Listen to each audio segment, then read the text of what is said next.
이 시간 예배에 나오신 여러분들을 환영합니다. 이 시간 오늘 우리에게 주신 하나님 말씀은 고린도후서 1장 8절부터 14절 말씀입니다. 우리에게 주신 하나님 말씀은 고린도후서 1장 8절부터 14절 말씀입니다.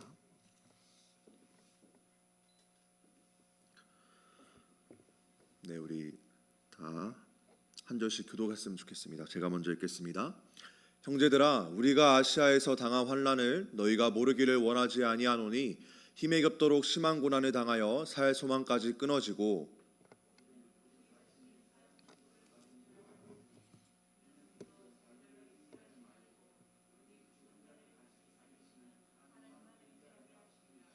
그가 이같이 큰 사망에서 우리를 건지셨고 또 건지실 것이며 이후에도 건지시기를 그에게 바라노라.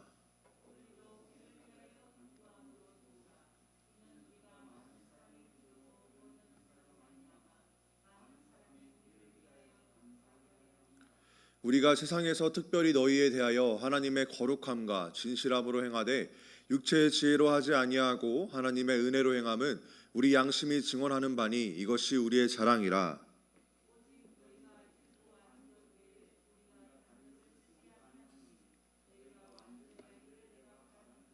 네, 마지막 다 같이 읽겠습니다.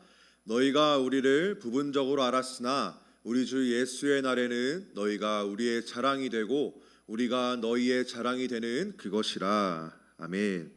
오늘은 고린도후서 1장 8절부터 14절 말씀을 통해서 고난 속에 이루어지는 것들이라는 주제로 말씀을 나누기 원합니다. 우리 한번 숫자 PPT 한번 보여주실까요? 네, 1905, 1907, 1910, 1945 이 4개의 숫자가 있습니다. 이 숫자를 보시면 여러분들은 어떤 기분이 드시나요? 또 어떤 생각이 드시나요? 이 숫자를 보고 하나의 숫자이다 라고 생각할 수도 있지만 역사를 사랑하거나 또 많은 공부를 한 사람들은 이 숫자를 보고 정말 감명 깊다, 또는 그 슬픔과 고난이 있다, 또 분노가 차오르는 숫자다 라고 말할 수가 있습니다. 이 숫자들은 바로 한국의 암울한 시기를 나타내고 있는 그런 숫자라고도 할 수 있고 또 빛을 볼 수 있는 숫자이다 라고도 할 수가 있습니다. 1905년이라는 숫자는 조선 말기에 있었던 일을 나타내는 것인데 이것은 본격적으로 일본의 침략이 시작되었다라는 것을 뜻합니다. 이미 이보다 앞서서 강화도 조약을 통해서 일본은 조선의 그 불평등 조약을 맺고 침략을 시작하였지만 1905년에는 바로 일본의 을사조약과 을사늑약이 이루어지면서 조선의 외교권을 빼앗고 조선의 침탈을 본격적으로 시작한 때라고 할 수 있습니다. 그러면서 조선의 땅에는 점점 어둠이 찾아오고 점점 고난이 찾아오는 그런 시기가 되었습니다. 하지만 이런 조선의 상황 속에서도 기독교의 역사는 부흥한 시기라고 볼 수가 있습니다. 그래서 기독교의 열정은 더욱더 타오르고 기도의 불이 타올랐다고 볼 수가 있습니다. 그것은 바로 오늘 1907이 나타내는 1907년 평양 대부흥 운동을 나타내고 있습니다. 이 당시 조선 땅은 외세의 침입으로부터 너무나 힘들고 너무나 고난스러운 삶을 살아가고 있었습니다. 백성들의 삶은 여유롭지가 못하고 계속 고난 속에 살아가고 있었고 정부는 정부 역할을 제대로 못해서 많은 사람들이 힘겨운 삶 속에서 살아가고 있었습니다. 하지만 그 당시 하나님께서는 이 조선 땅에 부흥의 역사를 일으켜 주시면서 많은 놀라운 일들이 일어나게 해주셨습니다. 평양에서 많은 사람들이 자신들의 죄를 고백하고 또 많은 사람들이 회개 운동을 하면서 많은 뜨거운 성령의 역사가 일어나는 것을 볼 수가 있었습니다. 비록 나라의 상황은 어렵더라도 고난의 상황에 있더라도 하나님께서는 역사하신다라는 것을 보여주는 하나의 역사라고 볼 수가 있습니다. 이런 성령의 역사가 일어나는 와중에 또 한 번의 고난이 이루어지게 됩니다. 그것은 바로 1910이라는 숫자가 의미하는 것인데요. 이때 1910년에는 조선과 일본이 병합되는 한일 합방이 일어나게 됩니다. 이로써 조선은 일본의 완전한 식민지가 되었고 일본의 지배를 받으면서 자그마치 35년이라는 시간을 일본의 식민지가 되었습니다. 이 기간 동안 모두가 아시겠지만 조선의 땅은 피폐화되고 또 많은 백성들이 일본의 침략 정장을 위해 끌려가는 모습을 보게 되었습니다. 또 일본은 조선을 일본의 그 침략 전쟁을 위한 전초기지로 삼으면서 많은 것을 빼앗아 갔다는 것을 알 수가 있습니다. 또한 이러한 고난의 시기에 한국의 기독교는 많은 핍박을 받게 되면서 많은 신앙의 선조들은 순교를 하게 되시고 또 많은 교단들이 폐쇄되는 것을 볼 수가 있었습니다. 이러한 고난 속에서도 믿음의 조상들은 자신들의 신앙을 포기하지 않고 자신들의 신앙을 계속해서 지켜나간 채 다음 세대들을 교육하고 다음 세대를 신앙으로 교육하고 또 민족 정신으로 교육하면서 많은 기독교 독립운동가들을 배출했다라는 것을 볼 수가 있습니다. 그래서 이러한 고난 속에서 그 당시 많은 독립운동가들은 독립을 하겠다는 작은 빗줄기 하나만을 의지한 채 고난 속에서 많은 것들을 이겨내면서 독립을 쟁취했다라는 것을 알 수가 있습니다. 이러한 모든 것들이 잘 먹고 잘 사는 나라에서 이루어진 것이 아니라 고난 속에 있던 조선 땅에서 이루어졌다라는 것을 역사를 통해서 볼 수가 있습니다. 결국 그러한 고난 속에서 1945년 8월 15일 우리 조선 땅은 그리고 우리 한국 땅은 광복을 맞이하게 되면서 그 광복이라는 빛 하나를 본 채 계속해서 고난 속에서 이루어진 것들이 많다라는 것을 볼 수가 있습니다. 누구나 고난을 맞이하게 되면 많은 것을 포기하고 싶고 또 많은 것을 이루어질 수 없는 상황이 오게 됩니다. 하지만 고난 속에서 조선 땅에도 많은 일들이 일어났듯이 희망을 보고 하나하나 해나갔듯이 고난에 있다고 다 포기하는 것이 아니라 하나의 희망을 갖고 나아갈 수 있다는 것을 알 수가 있습니다. 그리고 고난을 통해서 깨달을 수 있는 것이 너무나 많다는 것을 배울 수가 있습니다. 우리가 주일마다 계속해서 볼 고린도후서 처음 내용도 사도 바울이 고난 속에서 고린도 교회 성도들에게 편지를 썼다라는 것을 알 수가 있습니다. 왜냐하면 고린도후서를 작성한 사도 바울에게도 이 당시 상황이 너무 여유롭지 못하고 또 행복하지 못한 상황을 나타내고 있습니다.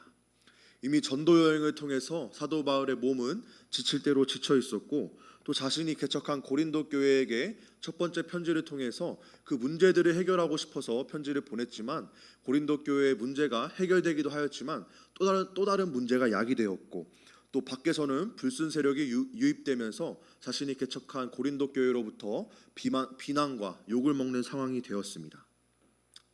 이러한 상황을 볼 때 사도 바울은 오늘 이 편지를 쓸 때 상황이 너무 넉넉하지 않고 또 좋은 마음으로만 쓰지 않았다라는 것을 알 수가 있습니다. 인간적으로 볼 때 고린도 교회에 대한 애정도 다 떨어지고 더 이상 보기 싫은 상황일 수도 있지만 사도 바울은 다시 한번 그들에게 편지를 쓰면서 자신을 사랑하는 성도들에게는 더욱더 사랑을 나타내주고 또 자신을 비난하고 자신을 핍박하는 성도들에게는 권면과 책망을 함께하는 것을 볼 수가 있습니다. 이러한 상황 속에서 남긴 편지를 통해 우리는 오늘 고난 속에서 사도 바울이 무엇을 느꼈는지 또 우리에게 무엇을 전하고자 하는지 나누고자 합니다. 많은 사람들은 고난 속에서 긍정적인 요소를 발견하기보다는 부정적인 요소를 더 많이 발견하게 됩니다. 힘든 상황일수록 좋은 것을 보기 힘들고 안 좋은 것만 더 많이 보여지기 때문에 사람들은 고난 속에서 계속해서 부정적인 생각만 하게 됩니다. 그래서 많은 사람들이 극한의 상황에 치달았을 때 안 좋은 선택을 하게 되고 또 안 좋은 선택을 하지 않더라도 이 고난 속에 있을 때 사람들은 그냥 주어진 하루하루를 어쩔 수 없이 살아간다라고 생각하면서 전전긍긍하는 모습을 보여주고 있습니다. 하지만 오늘 서론에서도 이야기한 조선의 상황처럼 고난 속에서도 이루어지는 것들이 있다고 한 것처럼 사도 바울은 오늘 말씀을 통해서 고난 속에서 자신이 발견한 진리를 통해 고난 속에서도 이루어지는 것들이 있으며 고난 속에서도 우리가 감사할 것이 있다라고 말해주면서 우리가 사도 바울의 내용을 통해서 배울 수가 있는 것입니다. 그렇다면 사도 바울은 고난과 힘겨운 상황 속에 있을 때 무엇을 느꼈을까요? 네, 그것은 오늘 우리가 첫 번째로 나눌 것인데요. 사도 바울은 고난 속에서 느꼈던 것이 있다면 첫 번째로 고난은 하나님을 의지하게 되는 통로라라는 것을 배우게 되었습니다. 우리 8절부터 10절 말씀인데요. 우리 8절부터 10절 말씀 한 절씩 교독하기 원합니다. 제가 먼저 읽겠습니다. 형제들아, 우리가 아시아에서 당한 환난을 너희가 모르기를 원하지 아니하노니 힘에 겹도록 심한 고난을 당하며 살 소망까지 끊어지고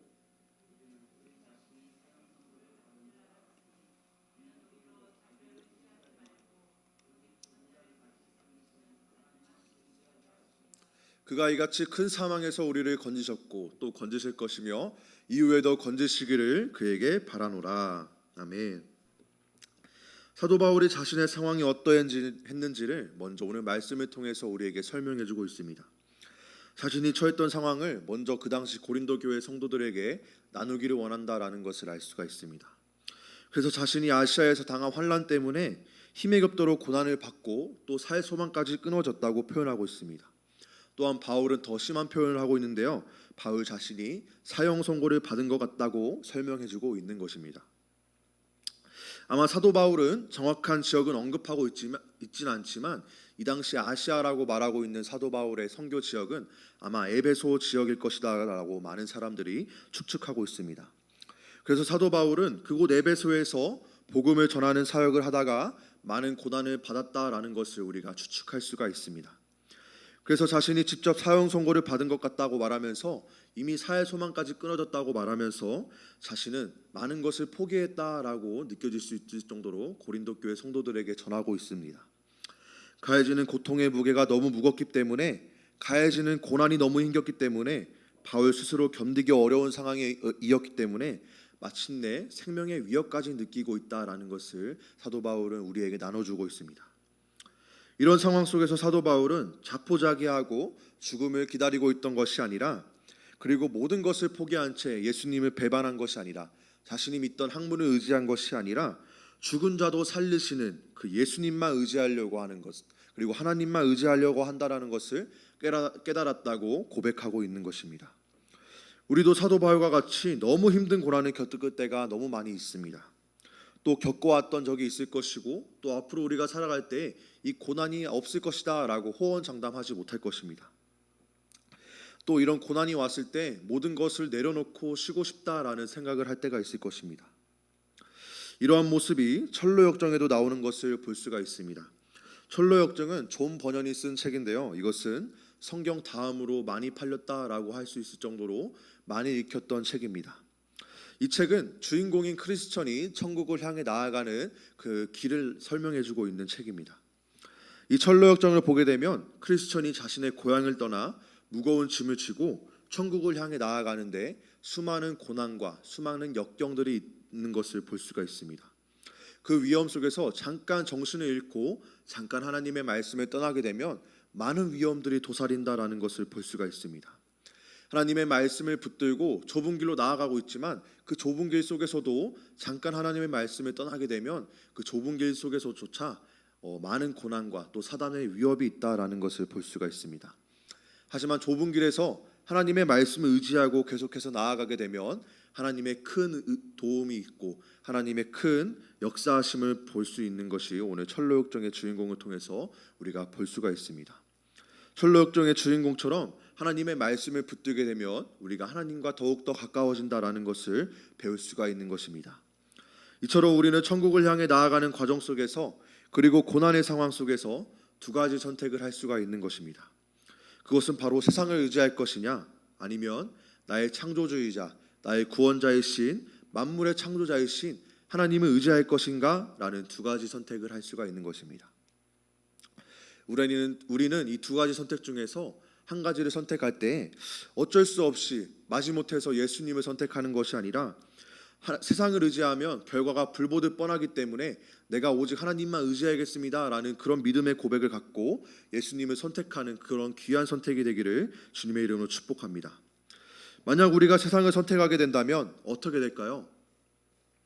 하나님께서는 철저하게 우리가 세상을 선택하게 된다면 그 모든 것들을 부수시고 모든 것들을 흩으시고 여러분 곁에서 그 모든 세상의 요소를 다 부수신다라는 것을 알 수가 있습니다. 그리고 마지막에는 하나님만이 참 하나님이다라는 것을 보여주게 되는 것입니다. 우리 에스겔서 6장 1절부터 7절 말씀을 통해서 확실히 알 수 있는데요. 우리 한 절씩 교독하기 원합니다. 제가 먼저 읽겠습니다. 여호와의 말씀이 내게 임하여 이르시되 이르기를 이스라엘 산들아 주 여호와의 말씀을 들으라. 주 여호와께서 산과 언덕과 시내와 골짜기를 향하여 이같이 말씀하시기를 나 곧 내가 칼이 너희에게 임하게 하여 너희 산당을 멸하리니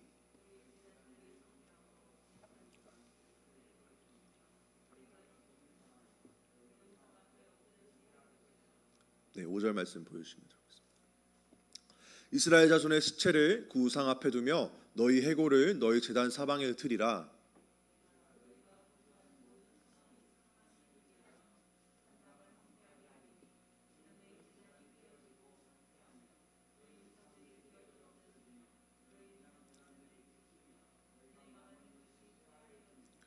또 너희가 죽임을 당하여 엎드러지게 하여 내가 여호와인 줄을 너희가 알게 하려 함이라. 아멘. 이스라엘 백성들은 수많은 하나님의 은혜를 경험한 백성입니다. 이스라엘 백성들은 고난 중에서 이루어지는 하나님의 역사와 그리고 사단의 역사, 이 두 가지를 모두 경험한 민족이라고 할 수가 있습니다. 그들은 자신들이 살기 편할 때는 하나님을 찾지 않는 모습을 보입니다. 세상의 문화가 너무 좋아서, 세상의 문화가 너무 즐기기 편해서 그들의 눈과 귀는 닫은 채 하나님의 말씀을 순종하지 않고 그들의 마음은 교만해지고 고집이 센 마음이 되면서 하나님의 말씀을 듣지 않는 상태가 되어집니다. 그러다가 고난이 오게 되면 처음에 자신들이 그렇게 좋아하던, 자신들이 그렇게 믿던 우상을 숭배하게 되지만 그 우상이 아무 효과가 발휘하지 않게 되는 것을 깨닫고는 다시 하나님 앞에 엎드려서 하나님 저희를 구해주세요 라고 말하면서 하나님을 의지하는 모습을 다시 보이게 되는 것입니다. 그들이 광야 생활을 하다가도 결국엔 마지막에 찾던 것이 하나님이었고, 사사시대에도 다른 민족의 침입을 받게 되면 마지막에 다시 구하던 것이 하나님의 은혜를 구하였던 것을 볼 수가 있습니다. 방금 읽었던 에스겔 말씀도 똑같습니다. 하나님의 은혜를 다 잊은 채 우상을 숭배하며 살아가던 이스라엘 백성들에게는 하나님께서는 그 모든 것을 흔적조차 남기지 않고 너희가 죽임을 당하여 엎드러지게 하여서 마지막에는 여호와가 하나님이 참 여호와이다 라는 것을 깨닫게 해주고 있다라는 것을 알 수가 있습니다. 우리가 행복할 때, 잘 나가고 있을 때 세상을 의지하고 있던 그 모습들이 습관으로 남아있고, 고난이 왔을 때 세상을 의지하게 되면 결국 하나님께서는 그 모든 것을 흩으시고 모든 것을 부수셔서 하나님께서 내가 진짜 위로자이다, 내가 너를 진짜 구원할 마지막 하나님이다 라는 것을 보여주고 있다는 것을 우리가 깨달을 수 있습니다.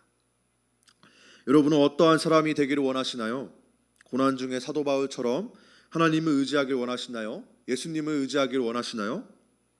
아니면 고난 중에 있더라도 끝까지 하나님을 의지 않고 내 생각과 나의 의지를 의지할 것인가요? 10절 말씀에서도 이렇게 말하고 있습니다. 그가 이같이 큰 사망에서 우리를 건지셨고 또 건지실 것이며 그 이후에도 건지시기를 그에게 바라노라. 우리가 한번 하나님을 의지하게 되면 하나님께서는 끝까지 손을 놓지 않으시고, 또 다른 위험에서도 또 다른 고난에서도 더 큰 사망이 와도 우리를 건지신다라는 것을, 그리고 그렇게 되기를 간구하라라는 것을 사도 바울을 통해서 배우고 있습니다. 고난을 통해서 깨달은 것이 바로 하나님을 의지해야 된다라는 것은 사도 바울은 그 고난 속에서 확실히 깨달은 것입니다. 지금 우리는 모두가 고난 속에 살아간다고 해도 과언이 아닐 것입니다. 생계적으로 힘이 들고 신앙적으로도 힘이 드는 상황 속에 있습니다. 교회 다닌다고 하면 사회에서 욕하고, 사회에서는 교회가 사회의 악이다라고 표현하고 있습니다. 이럴 때 우리는 신앙을 더욱 지켜나가야 할 것입니다. 이런 시기에 많은 그리스도인들의 신앙이 흔들릴 수 있습니다. 이렇게까지 내가 교회에 다녀야 되나? 내가 욕먹으면서 내가 굳이 주일에 나와서 교회에서 예배를 드려야 되나? 굳이 코로나 끝나면 교회 다시 나갈 수 있는데 그냥 코로나 끝날 때까지 교회 잠깐 안 다니고 예배 안 드리지 뭐 라고 생각할 수가 있습니다. 교회와 담을 쌓고 예배와 담을 쌓고 하나님과 담을 쌓는 모습을 보일 수가 있는 것입니다. 하지만 우리는 이런 시기에 더욱 하나님만을 의지해야 하는 것입니다. 사도 바울은 우리보다 더 힘든 상황 속에서 하나님을 의지하였습니다. 그의 목숨이 위험했고 거의 죽음 직전까지 갔지만 그는 하나님을 더욱 의지하였고 그 고난 속에서 큰 깨달음을 얻은 것입니다. 그 고난 속에서 내가 하나님만을 더 의지해야겠다라는 것을 깨닫게 된 것입니다. 우리는 이전보다 더 하나님을 의지할 수 있는, 더 하나님과 교제할 수 있는 시간이 늘어났습니다. 밖에 나가지 못하는 상황들이 너무 많아졌기 때문에 집에서 조용히 하나님의 말씀을 묵상할 수 있고, 또 집에서 하나님과 기도할 수 있는 시간이 더 많이 생겼습니다. 우리가 이러한 고난 속에서 세상에 나가서 더욱더 놀고 싶어하는 것이 아니라 그 시간 속에서 하나님의 말씀을 붙들고 하나님께 기도하는 시간이 더 많아졌으면 좋겠습니다. 그리하여서 사도 바울의 고백처럼 나도 고난 속에 깨달은 것이 있다면 그것은 바로 내가 의지할 것은 하나님의 말씀밖에 없구나, 내가 의지할 것은 예수님밖에 없구나, 내가 의지할 것은 나를 구원해 주시는 하나님밖에 없구나라는 이런 귀한 고백이 넘쳐나기를 주님의 이름으로 축복합니다. 우리가 오늘 말씀을 통해서 두 번째로 나눌 수 있는 것은 고난의 상황을 나누어야 한다라는 것을 오늘 말씀을 통해서 배울 수가 있습니다. 우리 오늘 11절 말씀인데요. 우리 큰 목소리로 한번 다 같이 11절 말씀 읽기를 원합니다. 다 같이 읽어보겠습니다. 시작. 너희도 우리를 위하여 간구함으로 도우라. 이는 우리가 많은 사람의 기도로 얻은 은사로 말미암아 많은 사람이 우리를 위하여 감사하게 하려 함이라. 아멘. 제 스스로 느낄 때 부족한 부분이 참 많다라고 느낄 수가 있습니다. 근데 그 부족한 부분 중에서도 제가 가장 부족한 부분이 있다면 남에게 저의 이야기를 잘 못하는 부분이 가장 부족한 부분입니다. 그래서 저는 누군가와 그 속 깊은 이야기를 나누다라고 말하고 또 수련회 같은 곳에서 누구와 짝짓고 이야기를 해보세요라고 말하면 그 순간이 너무 힘든 순간이었습니다.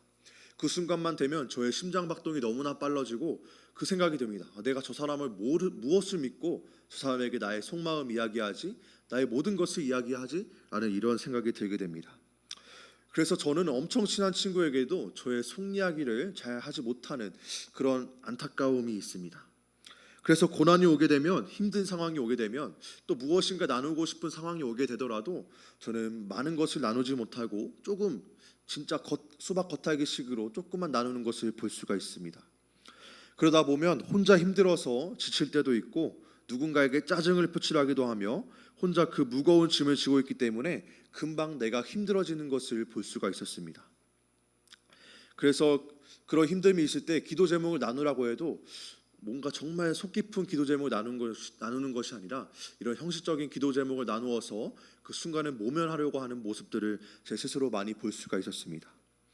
하지만 오늘 사도 바울의 말씀을 보면서 고난 중에 있을 때에는, 특히 사역을 하다가 힘듦이 있을 때에는, 나의 삶에서 힘듦이 있을 때에는 그 어려움을 나 혼자만 갖고 가는 것이 아니라, 나 혼자만 짊어지고 가는 것이 아니라, 혼자 고뇌하며 생각하는 것이 아니라 나의 귀한 공동체에게, 나의 친구들에게, 나의 사역의 공동체들에게 그 어려움과 고난에 대해서 나누고 그것을 위해서 중보기도 해달라라고 요청하는 것을 배우게 되었습니다. 기쁨은 나누면 2배가 되고 고난은 나누면 반절이 된다는 말처럼 우리의 기쁨도 나누어야 하지만 고난도 함께 나누어서 서로가 서로를 위해 기도해주면 조금 덜 힘이 들게 될 것이고 함께 이겨나갈 수 있는 큰 힘이 생긴다라는 것을 오늘 말씀을 통해서 배울 수가 있었습니다. 성경 이야기도 보면 중보기도의 위력이 참 많다라는 것을 배울 수가 있습니다. 오늘 베드로의 이야기인데요. 우리 사도행전 12장 5절부터 12절 말씀인데요. 우리 5절 말씀을 읽고 10절 말씀을 쭉 읽기 원하는데요. 우리 한 절씩 교독하기 원합니다. 제가 5절 말씀 먼저 읽겠습니다. 이에 베드로는 옥에 갇혔고 교회는 그를 위하여 간절히 하나님께 기도하더라. 10절 말씀입니다.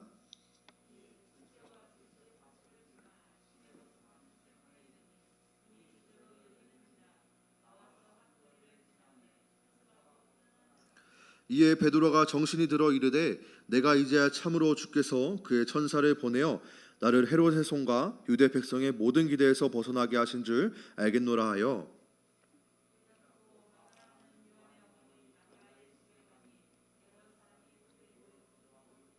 베드로가 대문을 두드린데 로데라 하는 여자아이가 영접하러 나왔다가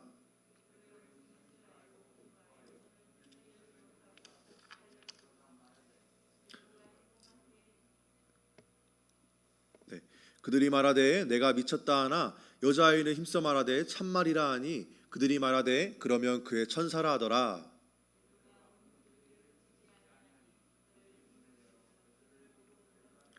아멘. 이처럼 베드로는 옥에 갇혀 있는 상황이었습니다. 베드로는 옥에 갇혀 있었는데 자신을 위해서 기도해 준 교회가 있었습니다. 그 기도로 인해서 그 옥문이 열리는 기적이 일어나는 것을 보게 되었고 베드로는 그 길로 자신을 기도해 주었던 그 모임에 가게 되었고 문을 두드리는 모습을 볼 수가 있습니다.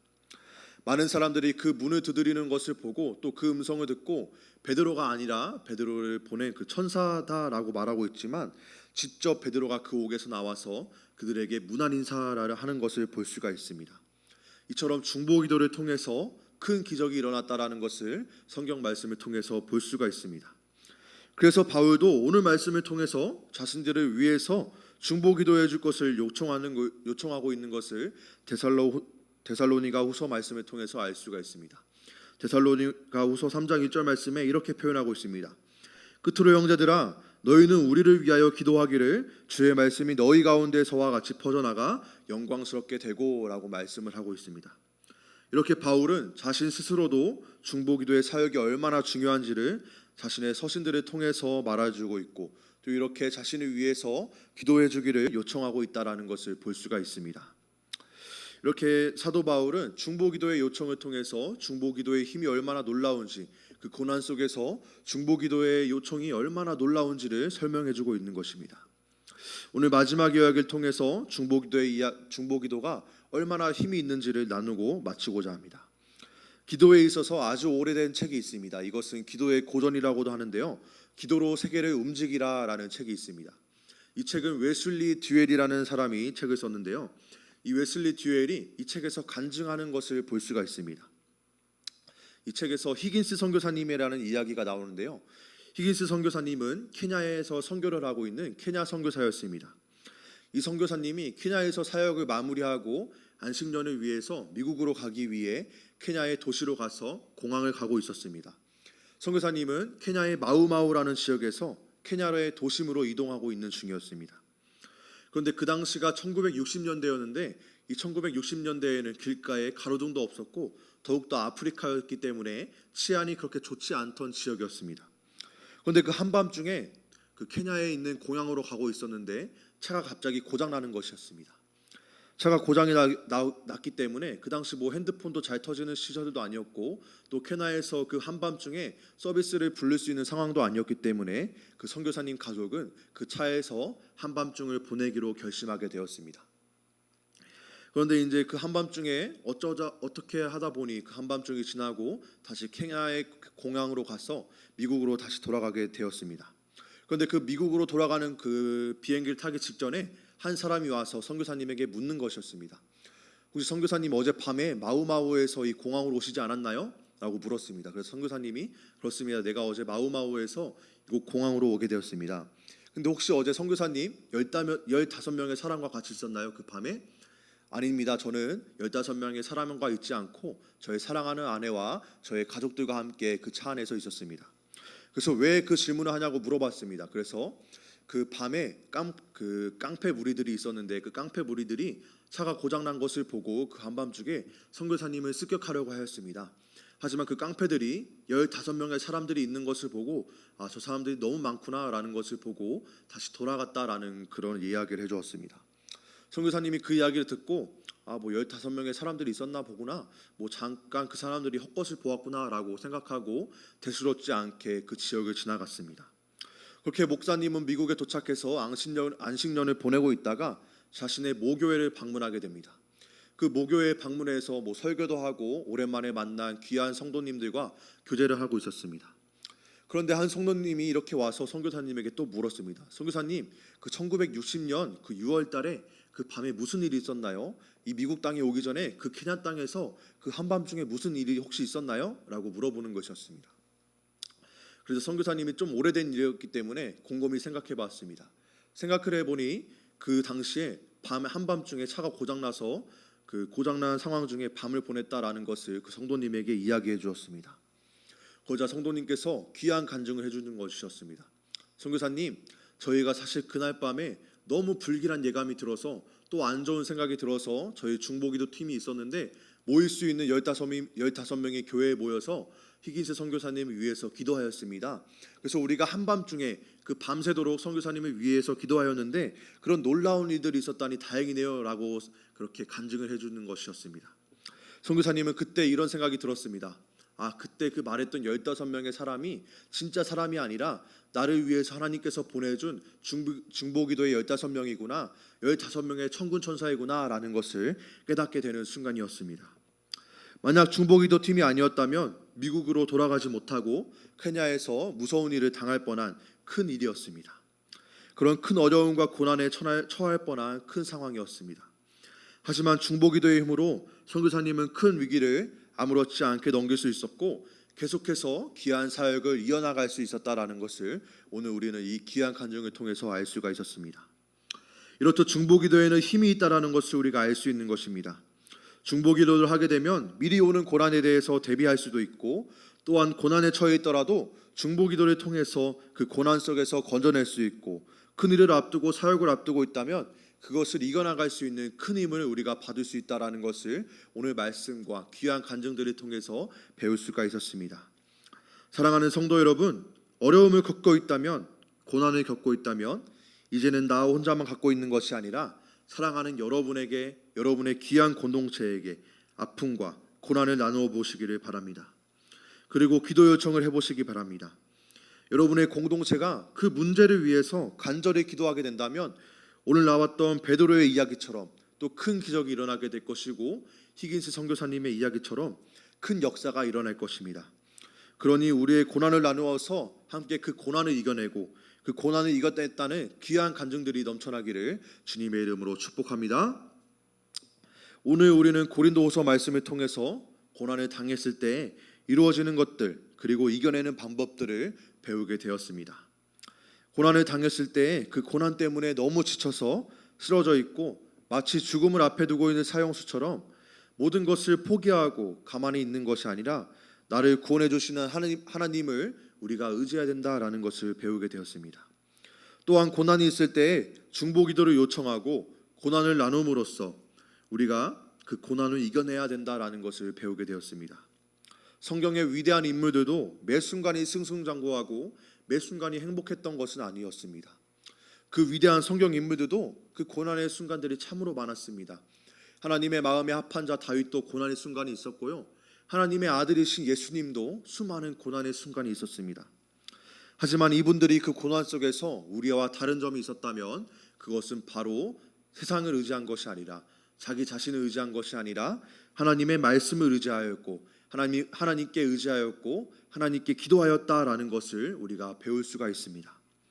사랑하는 성도 여러분, 누구나 다 고난이 있지만 그것을 어떻게 헤쳐나가는지는 그것을 어떻게 이겨나가는지는 모든 사람마다 다 다른 것입니다. 우리는 이러한 상황 속에서 이 고난 속에서 하나님만 의지하고 고난을 나누는 그런 귀한 공동체가 되기를 주님의 이름으로 축복합니다. 우리 마지막으로 영상 하나 보고 모든 예배 마치도록 하겠습니다.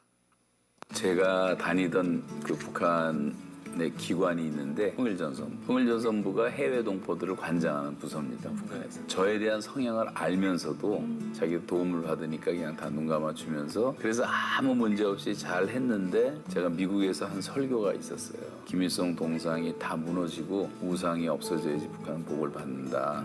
그걸 좀 올리지 말라 했는데 어떤 한 분이 그걸 유튜브에 올려버렸어요.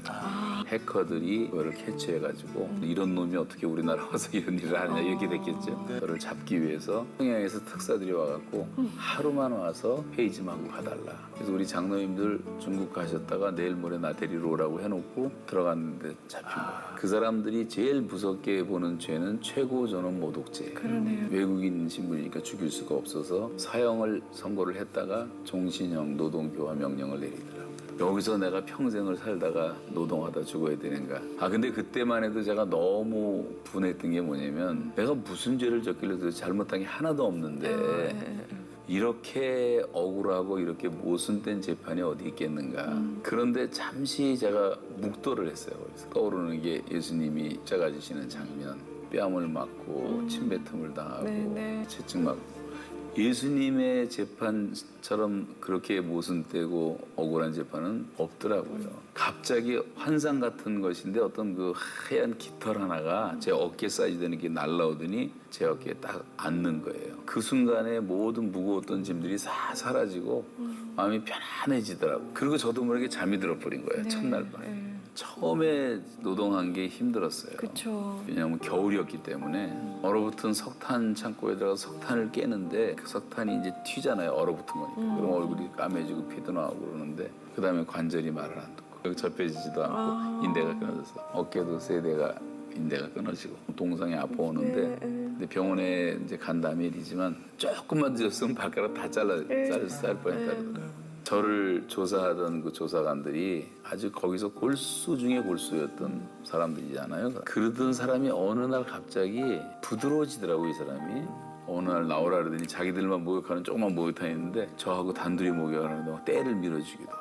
저에 대해서 이제 조서를 써야 되니까 설교했던 거 다 갖고 와서 설교를 매일 듣는 거예요. 내가 이 사람한테 복음을 전해도 되겠다라는 확신이 오더라고요. 그런데 아니나 다를까 이 사람이 갑자기 어느 날 십계명이 뭐냐고 또 물어보고 어머머. 아들 하는데 사춘기 반항을 하는데 어떻게 했으면 좋겠냐 상담을 시작해갖고 네. 그 사람하고 몇 시간을 상담을 해줬어요. 아이가 얼굴이 환해지고 자기 옆에 와서 아버지라고 부르고 그런다고. 그래서 그 다음 거 또 가르쳐달라고 그러고. 저는 제가 교만하다는 생각을 단 한 번도 해본 적이 없어요. 교만할 조건도 없어요. 그런데 정말 교만하기도 했고 그냥 완전히 죄인 중에 교수라는 게 깨달아지더라고요. 고난과 고통을 통해서 우리는 죄와 악에서 떠나게 된다는 것을 경험하게 됐고 그 감옥 생활 2년 7개월 9일이 제 생애에는 최고의 축복이었어요. 네, 우리 찬송가 484장 부르심으로 오늘 갖고 나온 귀한 예물 드리고 오늘 예배 마치도록 하겠습니다. 찬송가 484장입니다.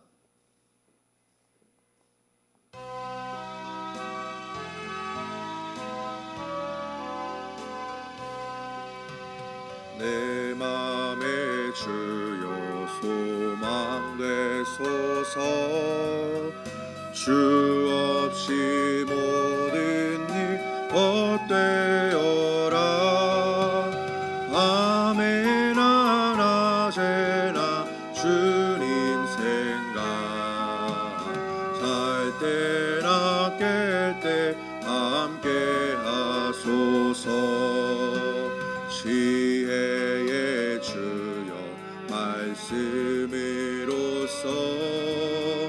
언제나 내 안에 계십소서 주는 내 아버지 나는 아들 주 안에 내가 늘 함께하네 세상의 영광 다 안 보여도 언제나 주님은 나의 기억 주님만 내 맘에 계시오니 영원한 주님 참 귀하셔라 영원한 주님 내 승리의 주 하늘의 기쁨을 주옵소서 어떠한 고난이 닥쳐와도 만유의 주여 소망 되소서 아멘. 기도하시겠습니다. 사랑의 하나님 감사합니다. 오늘 이 시간 하나님의 말씀을 듣고자 하나님께 찬양하고자 하나님께 기도드리고자 이 시간 주님 앞에 나올 수 있게 주심을 감사드립니다. 내가 하루하루를 살아갈 때 나에게 주신 모든 이 모든 것들이 하나님의 은혜이다라는 것을 고백하면서 하나님께 감사함으로 날마다 고백하며 나아갈 수 있게 주님께서 인도하여 주시옵소서. 주님 저희가 오늘 말씀을 통해서 고난 중에 이루어지는 것들을 배우게 되었습니다. 주님 저희가 고난 중에 있을 때 저희를 스스로 의지하는 것이 아니라 세상의 문화를 의지하는 것이 아니라 세상의 우상들을 의지하는 것이 아니라 하나님의 말씀만 의지할 수 있게 해주시고 나를 구원해 주시는 분이 오직 하나님만이다라는 것을 고백하며 나아갈 수 있게 주님께서 인도하여 주시옵소서. 또한 저희가 고난에 처해 있을 때 나 혼자 끙끙 앓고 있는 것이 아니라 나의 주변의 공동체들에게 나의 기도 제목을 나누면서 중보 기도를 요청할 수 있는 그런 귀한 은혜도 허락하여 주시옵소서. 그래서 저희가 고난 속에 있을 때 하나님만 의지했다라는 것을 고백하면서 귀한 간증들이 넘쳐날 수 있는 그런 귀한 공동체가 될 수 있게 주님께서 인도하여 주시옵소서. 주님 이 시간 주님 앞에 갖고 나온 귀한 예물들이 있습니다. 이 귀한 예물을 통해서 하나님의 나라를 위해서 귀히 사용하여 주시고 이 예물들이 하나님의 나라에 쌓여서 정말 1000배가 되는 그런 귀한 상급들 될 수 있게 주님께서 인도하여 주시옵소서. 오늘 하루를 살아갈 때 하나님께서 큰 힘을 허락하여 주시고 오늘 드려지는 모든 예배 가운데 주님께서 임재하여 주시옵소서. 사랑이 많으신 예수님의 이름으로 기도합니다. 아멘. 우리 주기도문하고 모든 예배 마치겠습니다. 하늘에 계신 우리 아버지여 이름이 거룩히 여김을 받으시오며 나라의 임하옵시며 뜻이 하늘에서 이루어진 것 같이 땅에서도 이루어지이다. 오늘날 우리에게 일용할 양식을 주시옵고 우리가 우리에게 죄 지은 자를 사하여 준 것 같이 우리 죄를 사하여 주시옵고 우리를 시험에 들게 하지 마시옵고 다만 악에서 구하옵소서. 대개 나라와 권세 영광이 아버지께 영원히 있사옵나이다. 아멘.